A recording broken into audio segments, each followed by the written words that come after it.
Hello, I'm going to try and show you how I've made a Quickshifter for my bike nice and cheaply using Arduino. I think I've probably spent around 50-60 quid, something like that. I'll kind of drop all the parts I've used in the description so you can get an actual idea of price. Okay, so the first most important part is here. I don't know how well you can see that. So ignoring the stuff either side here is a load cell or strain gauge in the center. That's going to be what we use to tell when we're trying to shift, like sensing the pressure on the shift rod. Next is this box of gubbins. I'll try and upload some photos of individual parts and pieces that I've used. Fairly simple Arduino, load cell amp. You can either use this one or a different one. An optocoupler board for the input. Power supply to take our 12 volt from the bike to power all these 5 volt components, and then a couple of 5 volt relays. And that's it so far. Try and show you some of the code that I've done and the parts that I've used. This is the first one, literally just the cheapest Arduino Nano I could find, single one. You can use the official ones, probably slightly nicer quality. There's other brands like Elegoo, I think is one that I used for the previous Speedwino project, probably slightly nicer, but also I've used the cheapest one here and that has worked fine. So that's part one. Second part here, this Adafruit load cell amp. I think there's another one, Spark Fun as well, but I used this one here, worked fine, doesn't matter too much. Yeah, I use this one here. When we're using both of those together to start off with to get our values of the strain gauge, I've used their guide, so just used the pins that they used here. This is the Adafruit website and then the Arduino example. So it kind of runs you through the library to install, and then it gives you an example code, which I have open here. So this is the code, it just runs. Install it on your Arduino, connect it up to your strain gauge, and then use the serial monitor here. It's not connected, but then you'll get the values coming up in the bottom corner here, which I'll probably show you in the next video. Next part I used here is this relay breakout. The relay breakout is opto-isolated. I don't know if that's necessary. I don't actually know all that much about electronics. I'm figuring it out as I go. But it didn't seem like a harmful thing, and it was one they had in stock. They didn't have the standard one in stock at the time, so I've used this one. Next piece I used was just this optocoupler breakout board. So it takes a 12 volt pulsed input on the left here, you can see, and then just output here on the right.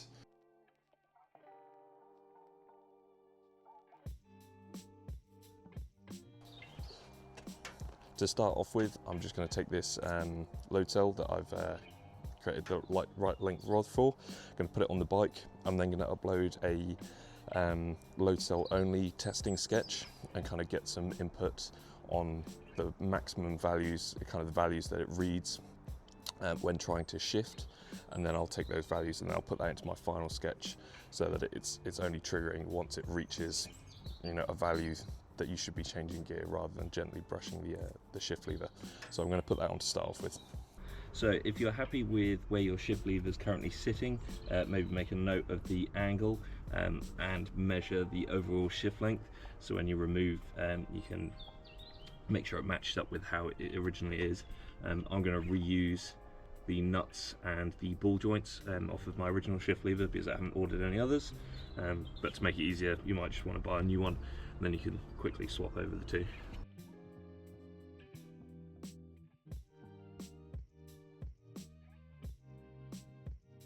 We're going to be replacing this with this.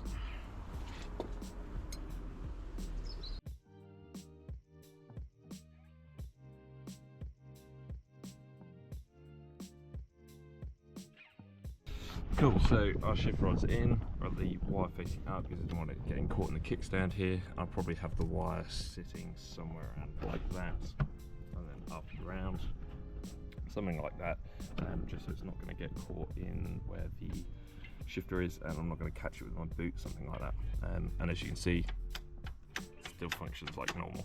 No give or play. I mean, Motorbike's a bit old, so there is a little bit of play in the rods, but no serious play. Next, I'm going to wire this into my load cell amp and my Arduino, which you could do before assembling the rest of it, and we're going to read the values when we're trying to shift. Okay, so I've got the bike running now, so I've got it up on the centre stand so I can change gears and let out the clutch. You can see we've got values hovering around the 6,000 kind of mark, so I'm going to change down in first, sitting around kind of 8,000, so we're not getting above 10,000. Then I'll pull in the clutch and change for second. So I can see when I changed up from first to second, I'm getting negative values. As a safe bet, I could probably set it around 20,000 to 30,000. It's getting up to 50 to 70 plus when it's actually going into gear. Here's the code I've made. I've shrunk down the sections just to make it a little bit easier to explain. I'll make a GitHub to upload it. So I've used a RPM reading bit of code. I've taken that from another YouTuber, which is in this RPM read and pulse event read. This is my main loop. As you can see, the first bit here is RPM read. Then start off with if the average, which is the final RPM reading, is above the enable reading, then it will trigger the load cell read. So it's going to read the RPM. If the RPM's over, say, 5,000, it will then trigger the load cell read. These values I've put in the top here, so this is the pins that we're going to trigger for the relay, so you can choose. Then here's the cut time, so in milliseconds I've currently set 100. I'm actually going to cut that down probably at some point, but start off with quite high. I think for the very first test I did 150, and then our RPM enable value here, which you can choose anything you like. On off switch pin here, which is button pin 12, sorry. You can use any pin for this value, and then you just switch it to ground. So when it's grounded, it's on. When it's open and not connected to anything, then it's off. Here is where we set the pins for our load cell values. So I've used pins 4 and 5 here, and then at the bottom here is our thresholds. So as you can see currently, I've commented out the positive value because from my testing with just the load cell code, I found that it was negative values for my shifting up at the moment. Say I wanted to go to GP shift, it'd be the other way around, so I'll just comment out the other section. Here's my minus 45,000, which was the number that I decided was just before it clicked into the next gear. So, as I was saying, our loop does the RPM read, which goes through that code off of that other video that I mentioned. If you can, go watch his video, it's very good. Then if it's above the average that we've set, it does the load cell read. In the load cell read here, I've commented out it serial printing the values. You can comment that back in if you like, but it reads the value. And then here is where we comment in for either the positive or negative value. So I'd uncomment out all of this if I was going for like GP shift the other way around, positive values as it is, it's negative values. So I'm leaving in this bottom section, so it'd just be flipped if I was the other way around. So if the value is above our threshold, it runs the trigger code, which is down here, which just sets the relay pins to high, waits for the cut time, and then sets them to off. Whilst they're still above that threshold, so say you've still got the pressure on the shift cut, it then waits until you've let off of that pressure, and then it carries on. I'm not very good at coding. This is my first ever coding project, so it's been quite a challenge. I'm thinking second version, I'm going to add in 2 RPM thresholds, so I could say have like a medium RPM cut time, so say between 5,000 and 8,000 it's 120 milliseconds, and then from 8,000 to 12,000 it's 90 milliseconds. So I might try and add that next. I'd recommend using quite safe conservative values. So fairly low RPM enable, so you can do a low speed to start off with, and low pressure on the gearbox, that sort of thing, and quite a high shift cut. Go higher than you think you need to. If it's too long, you'll just kind of feel the RPMs drop before it picks back up again. If that happens, like it's in the next gear, and you still feel yourself kind of braking, then cut that time back down, but it's better to start off too high than too low. Okay, final piece I'm going to try and go through with you is a schematic of how I'll wire it in. My drawing isn't the best, schematic isn't the best, but hopefully this kind of explains well enough. So obviously 12 volt feed comes into either of the regulators.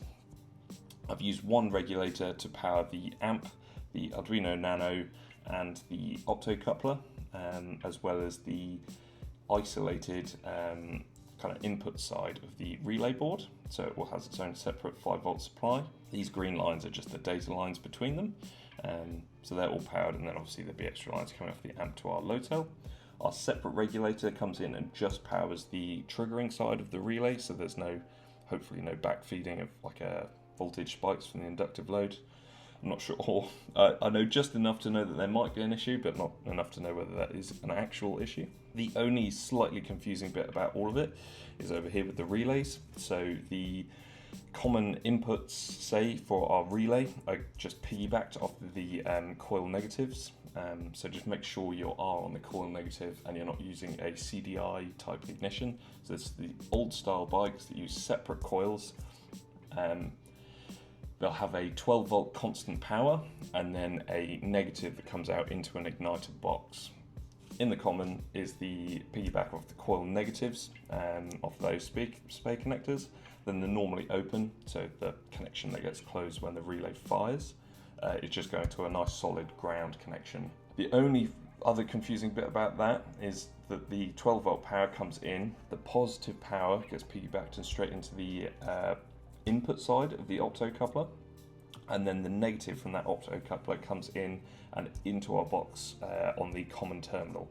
So the path for that power is the 12-volt comes in through the optocoupler, then through and out through our coil negative and through the igniter box. So it's pulsed power the same way the power coming through the coil would be. So we're just kind of having two separate circuits going through that same switch in the igniter box, and that's what gives us our RPM input for the Arduino. I've fully wired in the system now. I'll show you a little bit of what I've done, and I've just got cable tied a switch, 2 wires running down. One just comes to a ground here, and the other comes around and across and into that pin 12. So that's just going to switch the system on and off even whilst it's turned on. I've then got a positive and negative currently just coming straight from the battery, but in future I'd come from one of the fused points in like in at the rear of the seat. So it'd be switch with the ignition for the positive power, but for now it's just a fused power line straight from the battery here. Currently disconnected, obviously because it's always live, don't want to drain the battery. I've got the negative there just wired in.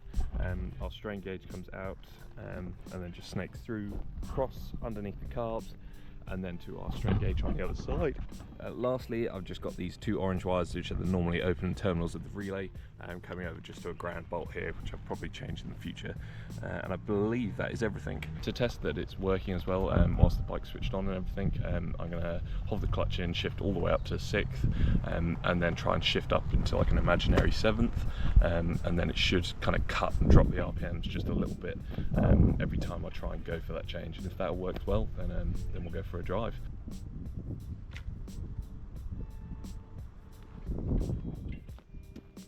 So I've plugged it in, been a few seconds now, should have calibrated, so now I can go ahead and test.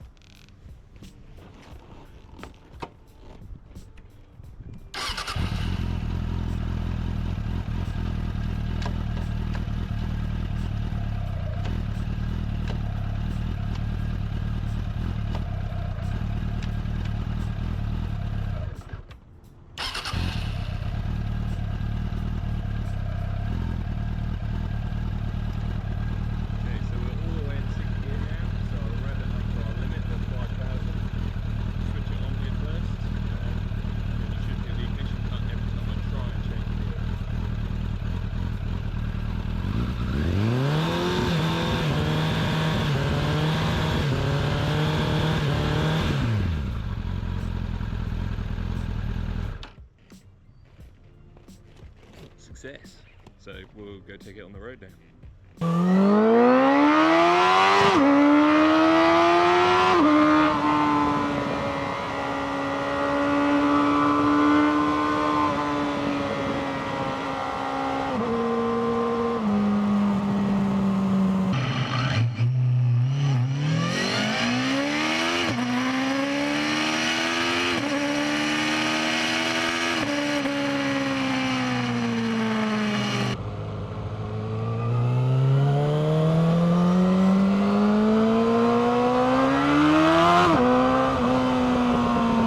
yeah, hopefully you can see in the video there that I'm absolutely penned just changing it up. It's like buttery smooth.